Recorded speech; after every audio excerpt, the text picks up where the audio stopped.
Agora eu vou falar de uma situação que pode acontecer em vários cubos, na verdade, e está diretamente relacionada à, à maneira, algumas particularidades da maneira como as cargas de dados são feitas no seu API. Okay?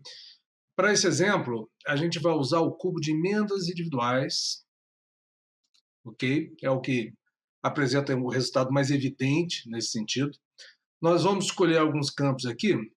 Vamos escolher o órgão, a unidade orçamentária. Aí aqui um que é bem específico de emendas, que é o número da emenda. O número da emenda aparece também no cubo de execução, mas nesse caso aqui a gente consegue aprofundar um pouco mais, né? O número da emenda e o beneficiário. Esse aqui é um campo que só vai aparecer nesse cubo de emendas, ok? Ele é bem específico do processo de gestão das emendas individuais, né? Então vamos colocar aqui o beneficiário. O que mais? Aí, como métricas. Métricas eu vou colocar a dotação atual, vou colocar a LOA do CEAF, pode ser. Vou colocar a emenda aprovada, ela está um pouquinho aqui mais para cima, que são as emendas, as métricas específicas de emenda. Então, emenda aprovada.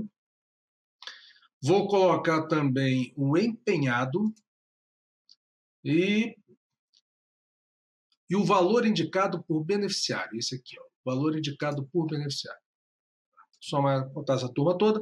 Vou mudar um pouquinho a ordem aqui. Eu vou deixar o valor indicado lá no final. A emenda aprovada pode ser aqui e tal. Não, melhor a LOA CEAF antes. Melhor assim. Filtros.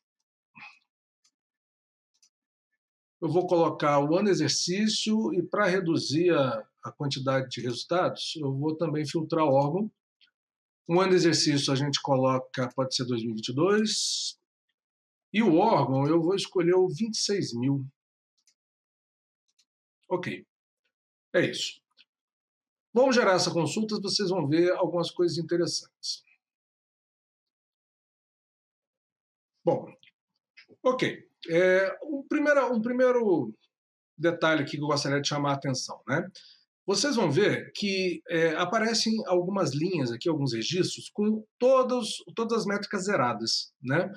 E vocês vão ver o número da emenda. Quem sabe como é formado o número da emenda, isso é definido lá no Congresso, né? Os 4 primeiros dígitos do número da emenda correspondem ao exercício. Então, por exemplo, essa primeira emenda aqui, ela tem a ver, né, ela tem relação com o exercício 2018. Essa próxima aqui, 2019. Aí alguém vai perguntar, poxa, mas você não selecionou apenas, né, não filtrou apenas 2022?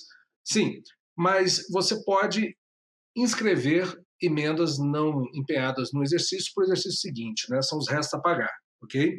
Esses casos aqui, essas emendas que estão aparecendo aqui no início, de exercícios anteriores, são certamente emendas que têm dados em restos a pagar, mas que não têm dados para essas métricas que a gente selecionou aqui.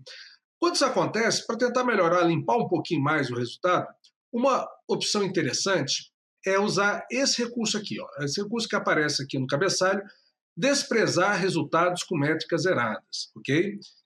Então, se eu seleciono essa opção e gero a consulta novamente, agora ele vai excluir todos aqueles casos, né, de emendas que não tinham valor para nenhuma dessas métricas que eu selecionei. Tá? É importante a gente destacar aqui, né, fazer uma ressalva. É para usar sempre, então, esse recurso? Nem sempre. Às vezes, o tipo de análise que o usuário está fazendo, o fato de vir tudo zerado, isso tem significado, isso tem importância, tem relevância. Né?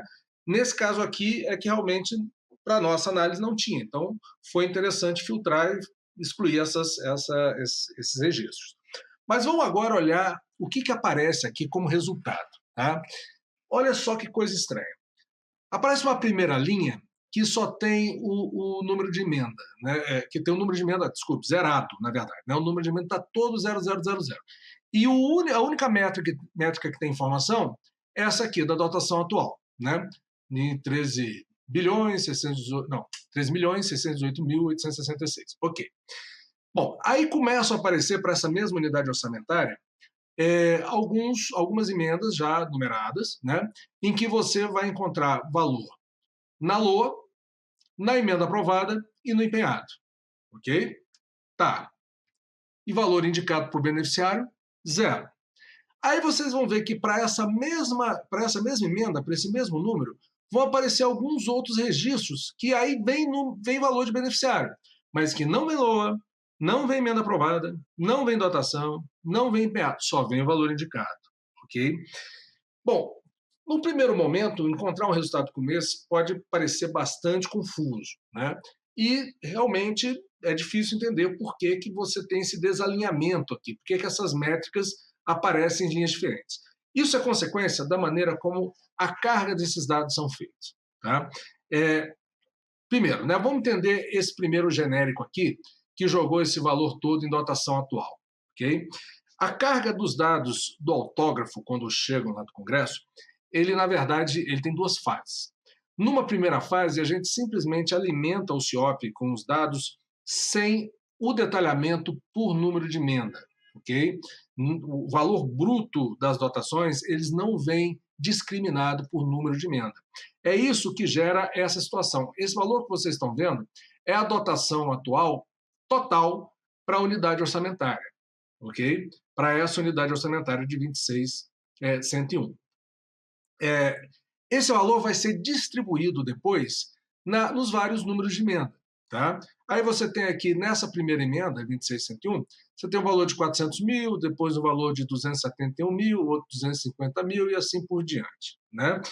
Ok, mas e as linhas de beneficiário? Bom, aí que tá, vamos lá. Você teve uma primeira carga que não considerava número de emenda. Beleza.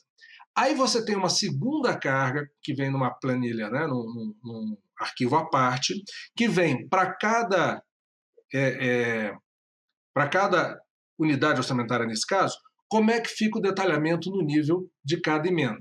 E é isso que você acaba alimentando nessas linhas como essa aqui, essa segunda linha que tem a LOA, tem o valor da emenda aprovada e assim por diante. Ok? E aí, depois que a LOA já começa a executar, aí você tem uma terceira fase, que é a fase em que os assessores dos parlamentares entram no CIOP para indicar beneficiários.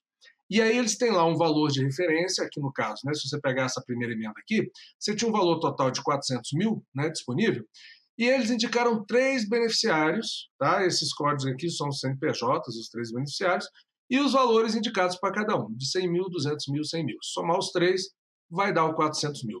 São tabelas separadas e que a maneira como esses dados são inseridos no sistema inviabilizam colocar tudo numa mesma linha, no mesmo registro, ok?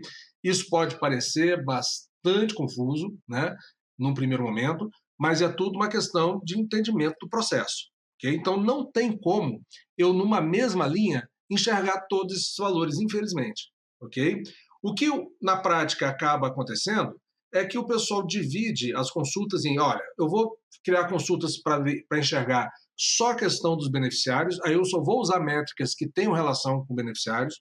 Aí eu tenho uma outra consulta que vai enxergar as emendas como um todo, sem entrar no detalhamento de beneficiário, e eventualmente eu posso até ter consultas que consideram apenas as unidades orçamentárias consolidadas. Tá?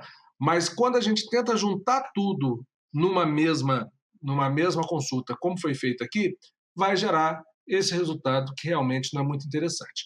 Aí alguém pode falar assim, não, mas por que então não replicar esses valores? Por exemplo, quando o assessor vai lá e indica um determinado valor para o beneficiário.